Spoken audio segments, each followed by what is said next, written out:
Welcome to the Lovestead. Hello, welcome back to Lady Lovestead Reads. My name is Jessica. Welcome to the vlog.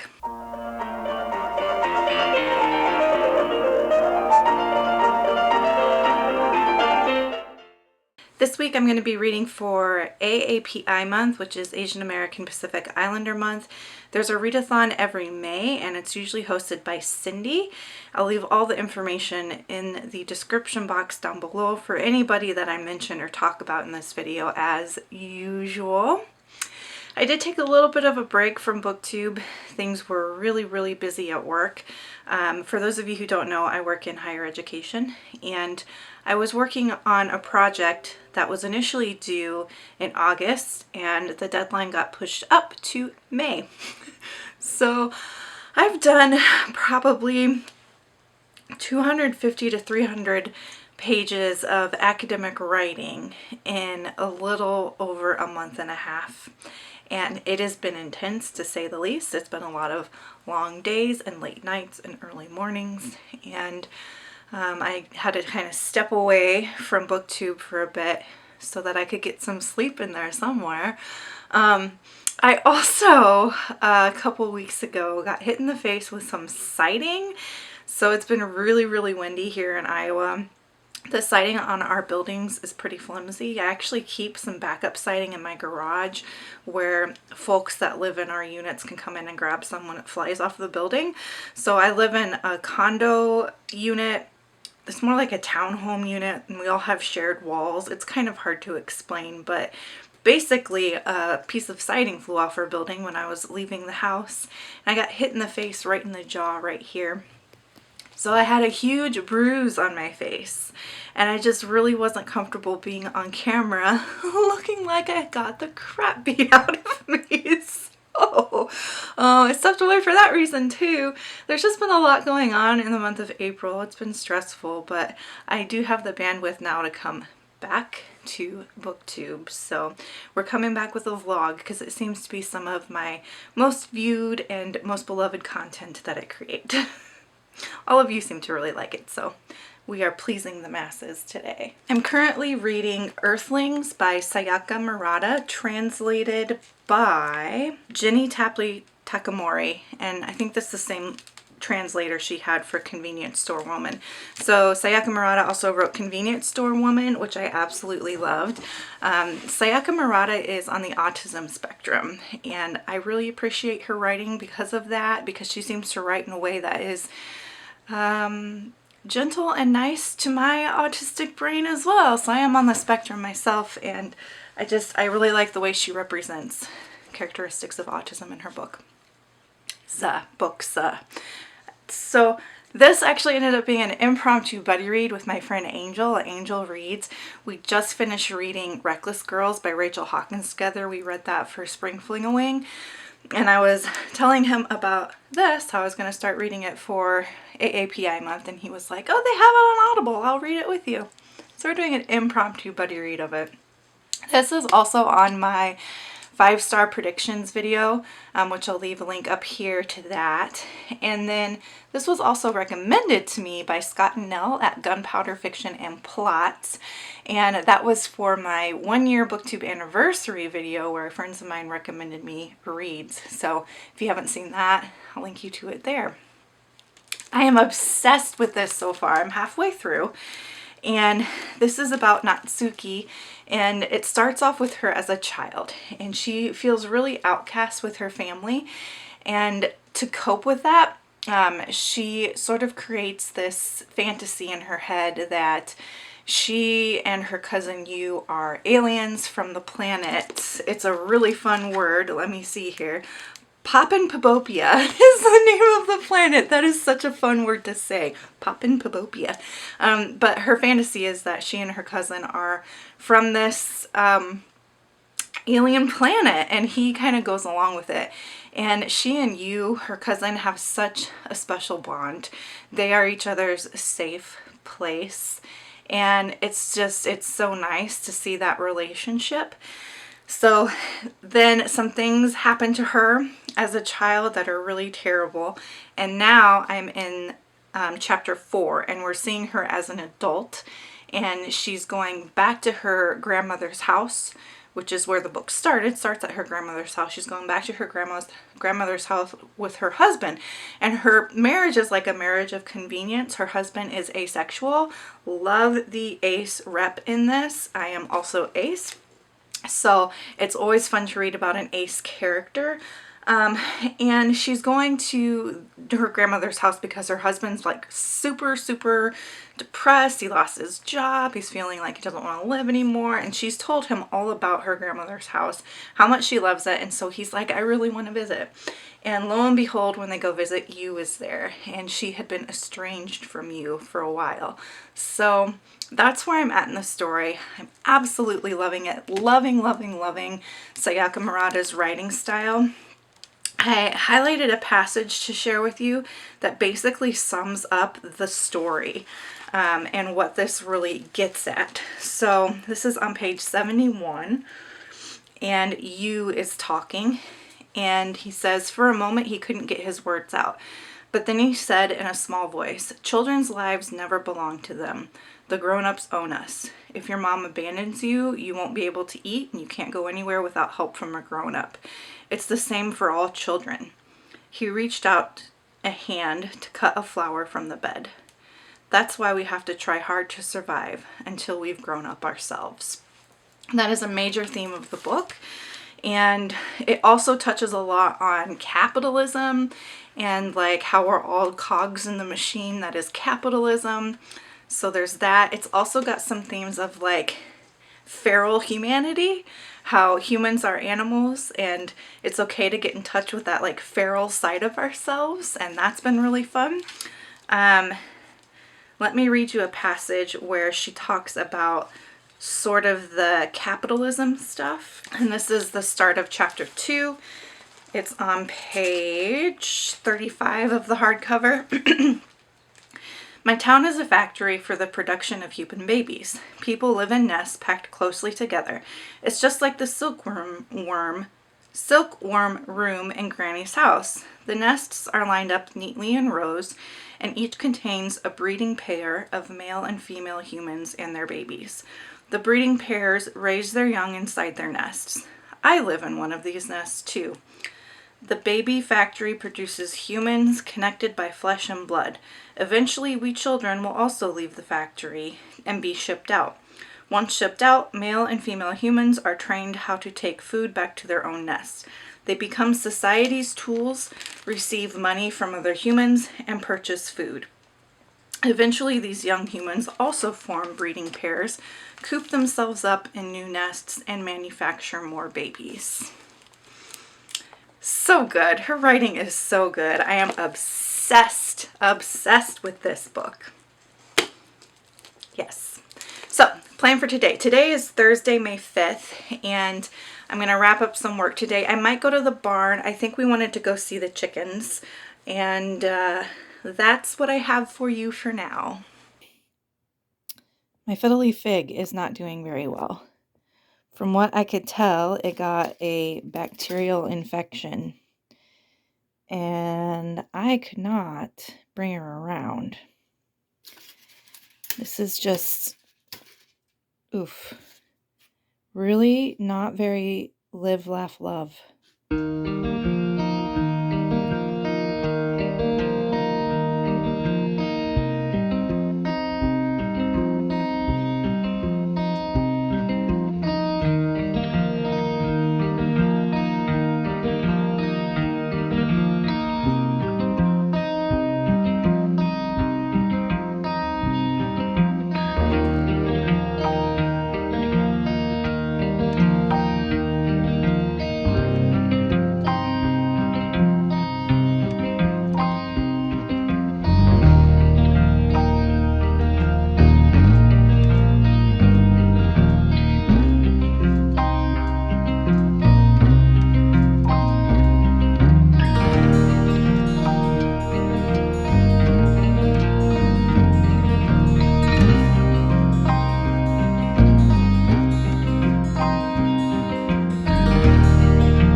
Although it's Friday, yesterday evening I ended up going to the barn for a while, and then I came home and read, and I'm about 75% of the way through Earthlings by Sayaka Murata, and it has taken some twists that I didn't see coming, but I still am really loving the book.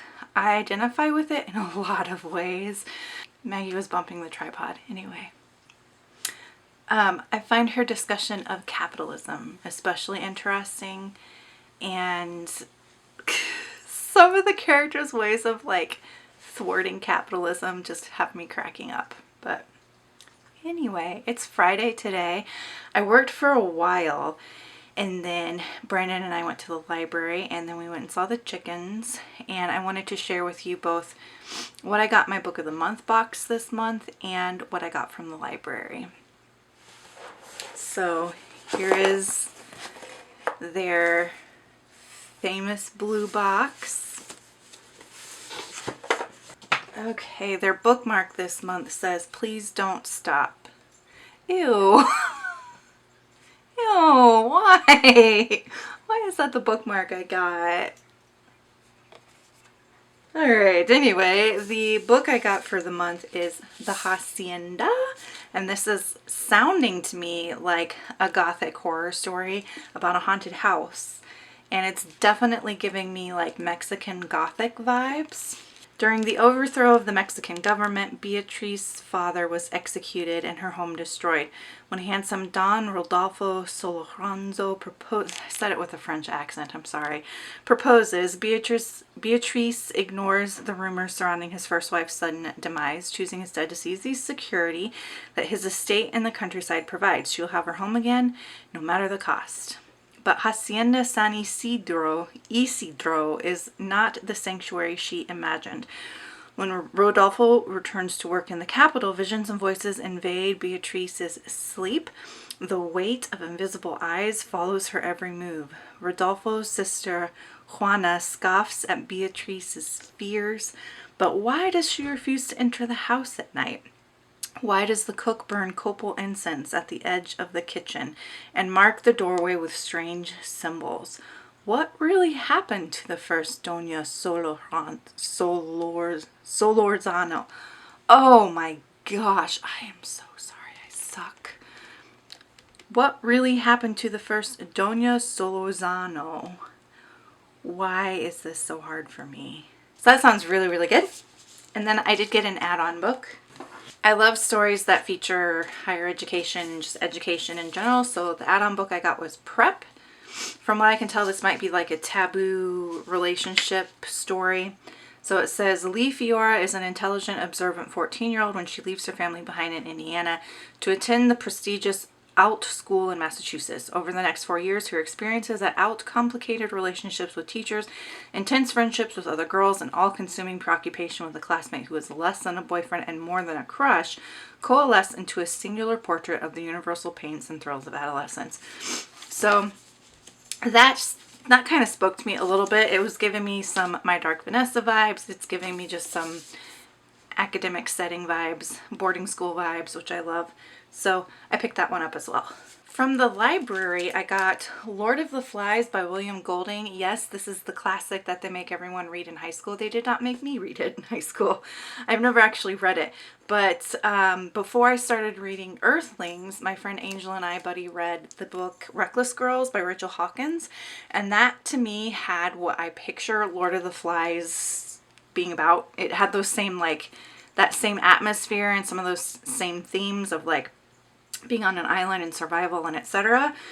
And so I want to read this because this is one of those stories that is so ubiquitous in popular culture that it's almost like you know what the story is without having had read it, and I want to actually read it. And it's the same reason I wanted to read Lolita. Lolita is one of those really ubiquitous stories in pop culture and everything, and it's so ubiquitous that you pretty much know what it's about without having read it. But when I read it, there was like all these new layers, and really enjoyed that reading experience. As terrible as that sounds, I guess enjoyed maybe isn't the right word, but appreciated the reading experience. I definitely need to get Lord of the Flies checked off my list here. All right, the rest of today, I'm going to try to work on grading. I've got to get through grading some essays yet. I don't want to be doing it all weekend long, but it's looking like that's a possibility. So I'm going to try to get through a good chunk of it here tonight. For dinner, we are having catfish with a bunch of veggies, like locally caught and sourced catfish with a bunch of like roasted veggies, and I'm really excited about that because I'm craving vegetables. So that's exciting, and that is my check-in for now. So here is dinner. We've got a biscuit, some collard greens, some Brussels sprouts and sweet potatoes, and some locally sourced catfish.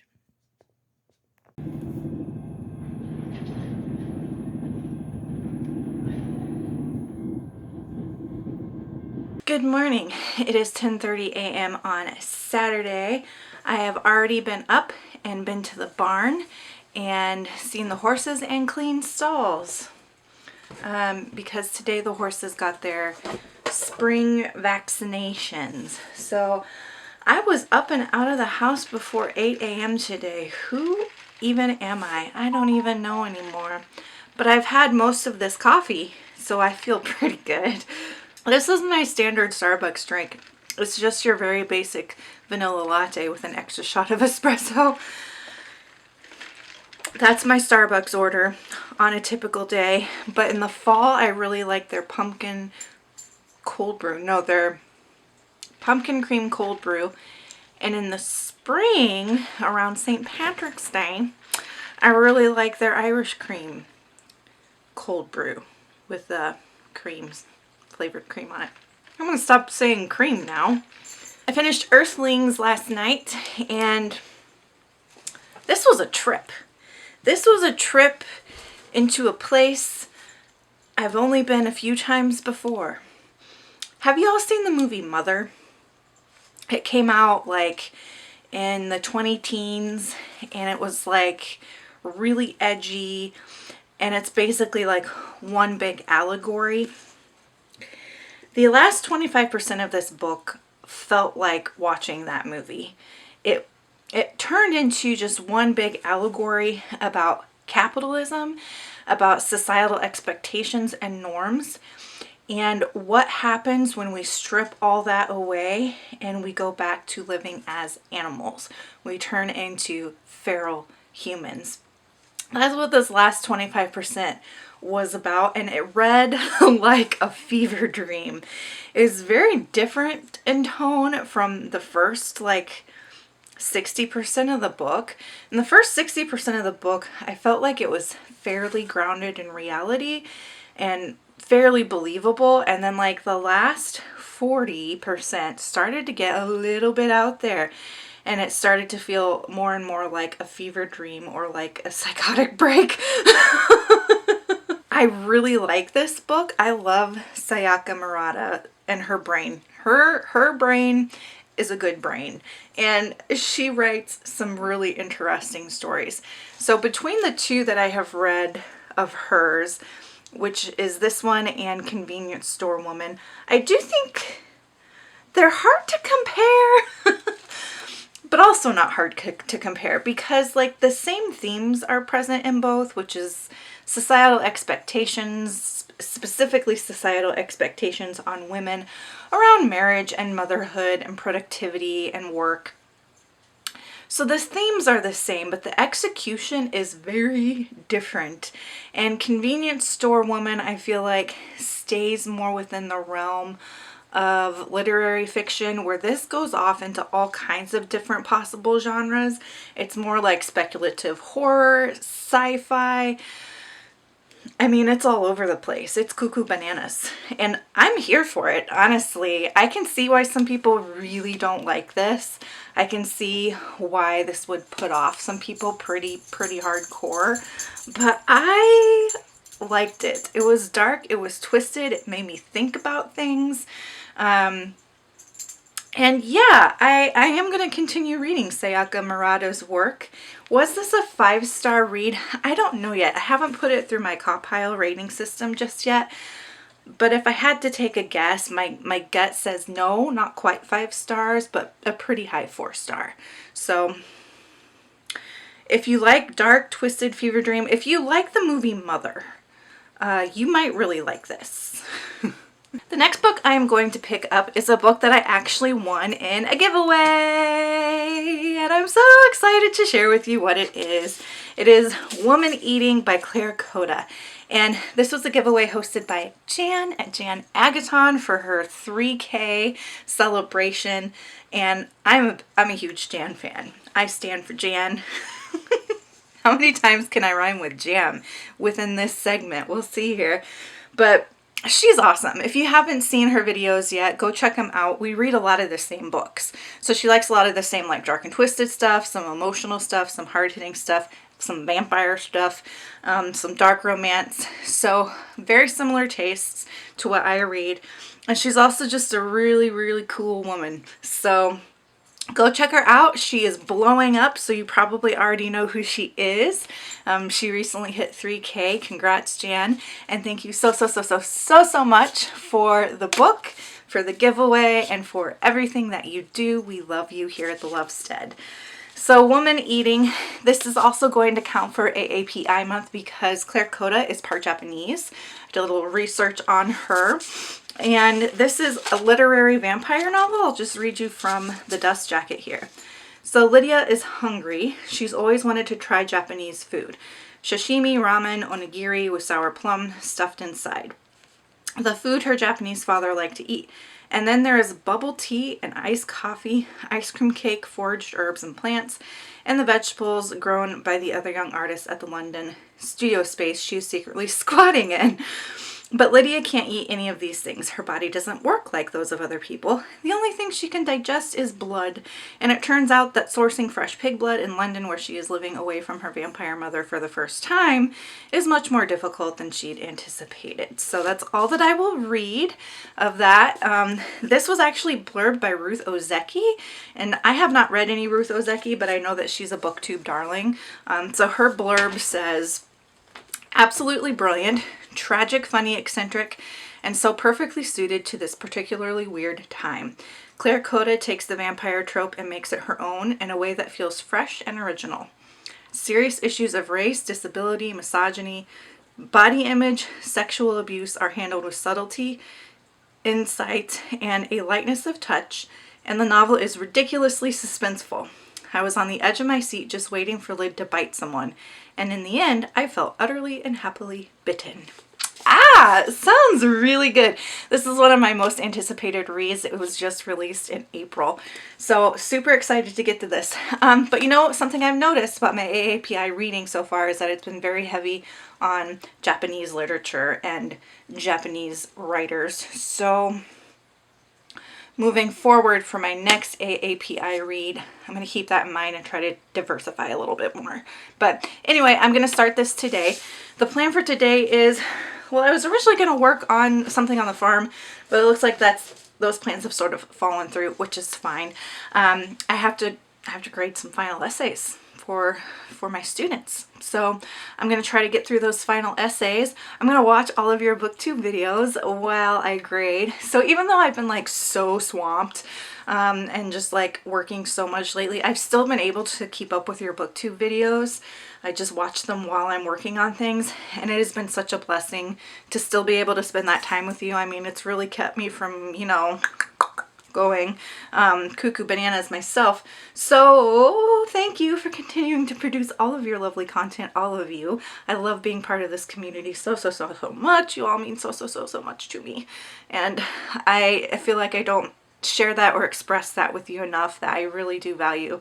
I value your conversations. I value the videos you make. I value your comments that you leave on my booktube videos. I value the conversations that we have on Instagram, all of the TikTok stuff you're all producing. It really is just the best community to be a part of on the internet, hands down. So that's my check-in for now. Bye.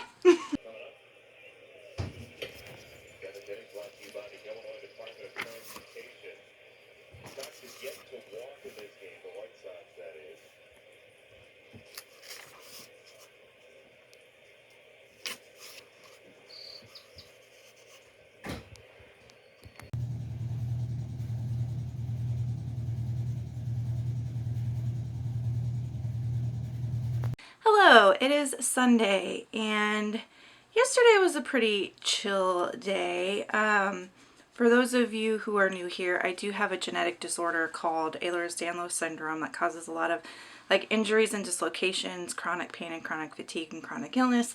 And so yesterday I dislocated a shoulder pretty bad, my right shoulder here, and it's feeling pretty sore today. So that was about as fun as you imagine it being, but it's not the first time it's happened, and it won't be the last time that it's happened. I was taking the dogs out and they yanked a little bit too hard at just the right angle, and I was already tired from cleaning out stalls in the morning, and so my shoulder popped out in a pretty ugly way. So I pretty much just took it easy the rest of yesterday and did some reading, and then today it's 2:30 p.m. I don't know where the day has gone. It's like a cloudy, overcast, thunderstorm kind of a Sunday, and I've done nothing.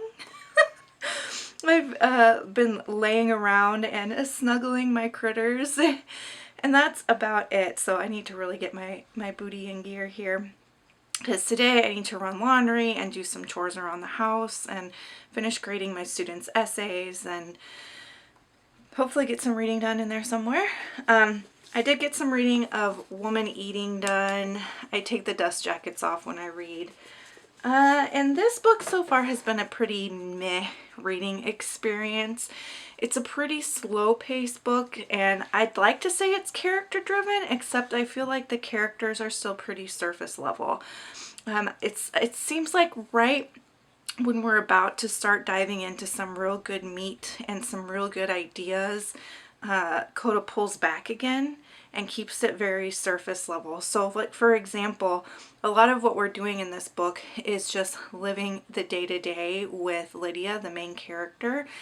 And we get to know a little bit about like what she's thinking. Like, she's trying to figure out how to find blood so that she can eat, because her vampire mother has been put into an institution with what is resembling Alzheimer's, which is interesting. So like, her mother lost all of her teeth, and like, she's had these very like human body decaying moments, but she's a vampire.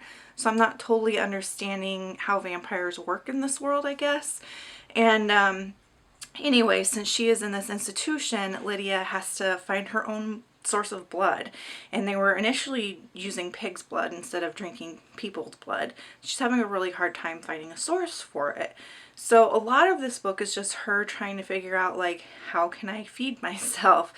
And she's like reading about how humans feed themselves and watching what I eat in the day videos on YouTube and that kind of thing. And I would like this if she really got into some depth with the character around how the character feels about it. But the character seems to be devoid of emotion, because all we're doing is learning what she thinks and not what she feels.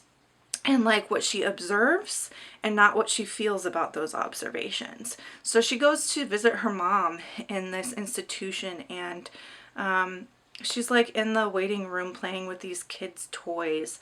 And the first mention of any kind of a feeling is that she mentions that playing with the kids' toys feels soothing to her. But otherwise it's just observations. Like, she observed this person talking, and she observed this happening on the train station. And I don't know if that's supposed to be like, this is what being a vampire would be like, is you just experience this mundane shit every day of your life for forever. I don't know if that's what she's trying to say here, but it's really, I feel like, lacking a depth that I need to feel like I'm getting anything out of the story other than just like observing someone's day in the life, which I can go on YouTube and watch. And there's really not a whole lot of vampire elements coming into play. Like, you could take away her search for blood and just replace it with needing to be able to buy food for herself as a human, and the book would be exactly the same. There's really not much that the vampire element is adding to the story. So far I feel like it's just a very meh read.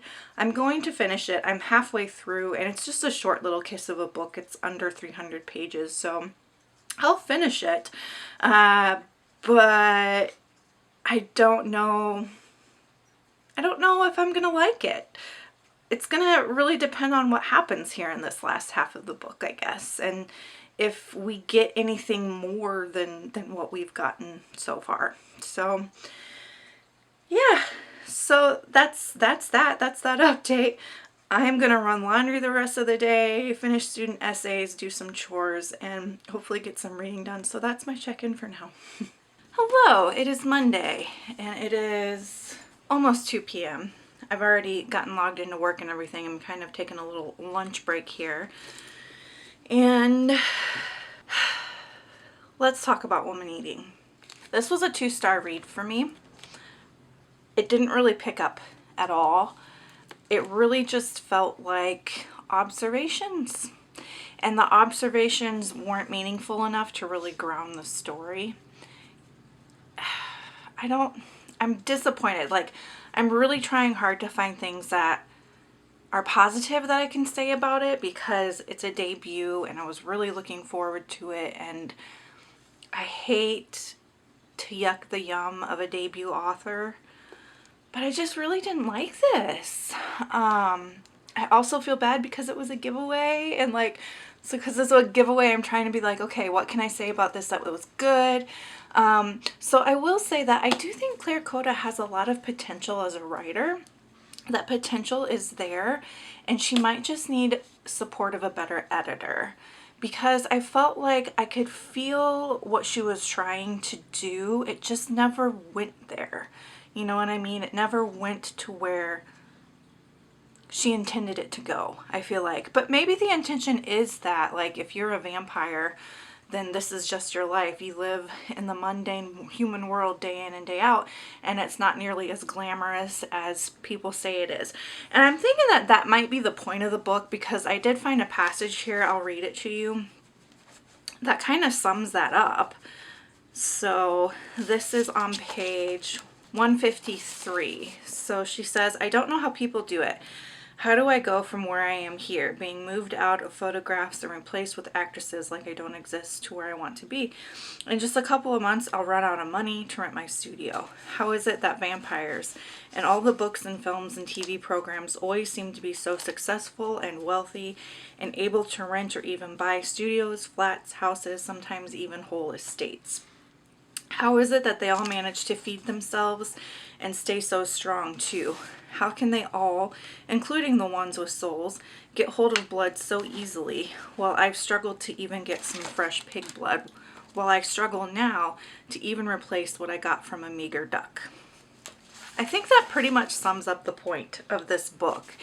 And I like that. I think that that is an interesting take on vampirism, but it would have been better as a short story than a full feature film. You know what I mean? Like, that could have been summed up in a nice 30-page short story in a way that would have been really poignant and interesting. And I think because she was trying to novelize that, it just got drawn out and boring. To be perfectly honest, it was boring. And ugh, yeah, that's the most that I can say about it. I have a few other quotes in here that I wanted to read to you, just in case this is something that you would like. Just because I didn't like it doesn't mean you won't. You know, if you really like those slow burn, character-driven-ish stories where not a lot happens, they just are kind of vibing, struggling, you might still like this. So I thought on page 57 that this was an interesting passage here. She says, I want to be a good person. Lots of people realize that they do too, I think, when they have to live as adults for the first time. They see people with less than them, and they have a realization that the main thing they want in life isn't necessarily to be rich or successful, but to be good. I don't think my mom's decision to not drink human blood and to raise me so I didn't either comes from a desire to be good, though. It has always been an expression of her lack of self-worth. She always said that she didn't deserve things. She didn't deserve to feel satiated, to try the blood of a nobler animal than the pig, such as the horse or even the cow. She didn't deserve happiness. She didn't deserve me either. And I, in turn, didn't deserve the horse or cow or happiness because of what was in me that she had passed down from her body to mine. I thought that was pretty good. And see there, that shows like her potential. Like she's got such good potential. So if she writes more, I might still check out her next book and see if there's any improvement in terms of like story and the depth and that kind of thing. But if it's at all like this, just kind of meandering and directionless, we'll DNF that baby so fast. Okay, I thought this was interesting. Page 26. The missing suitcase feels like it means more now than it did earlier. Under this man's gaze, I realize that I don't really know who I am. My life, in a sense, begins tomorrow, when I start my internship at the gallery. Today, I'm still an embryo. My skin is thin and waterlogged, my eyes haven't yet opened.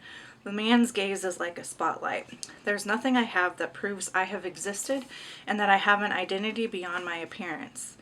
I shake my head and my big black hair covers part of my face. I tuck my hands up into my sleeves like they are the heads of turtles sheltering in their shells. I turn to my left away from the man, so I imagine that all he sees is the giant mass of my hair, although my body is still exposed. In that position, I close my eyes, and when I open them again and turn around, the man is gone. That's a lot of what this book is like. It's just little observations like that. You know that TikTok, or maybe it's just an Instagram reel, I don't know, where the audio is like, I want to be a marshmallow. And what would you do if you were a marshmallow? I would just wobble around. That's what reading this book was kind of like. It just kind of wobbled around. It wasn't like super poignant or didn't really have a point. I did make some notes in my reading journal. Let's see what the reading journal, as I was reading it, if I had anything else interesting to say. So here's something I noted. I said, maybe vampire stories lose something when they're couched in pretty prose. Oh, here's another point that I thought about with this, that the writer tried to tackle a lot of different themes at once, and because she was trying to do so much, it lost a sense of cohesion. And then the character was directionless. Her observations were not enough to ground the story with meaning. So those are my thoughts on Woman Eating. It was a 2-star read for me. I'm actually going to go ahead and wrap up this vlog here. Call it good on this first of, I hope, a couple different AAPI vlogs that I want to do this month. So in this vlog, we read Earthlings by Sayaka Murata. I did end up giving that a 4 stars, and the more I think about that book, the more I like it. The more I like it. It was a fever dream. It was a wild ride, but yeah, I liked it. And then the second book that I read was Woman Eating by Claire Coda, which was a 2-star. Thank you so much for being here with me today and watching this vlog and tagging along and celebrating AAPI month with me. If you just want to let me know that you're here, leave me the vampire emoji down in the comments below. And until next time, make sure that you continue to read good books, drink good coffee, take care of yourselves and each other. Bye!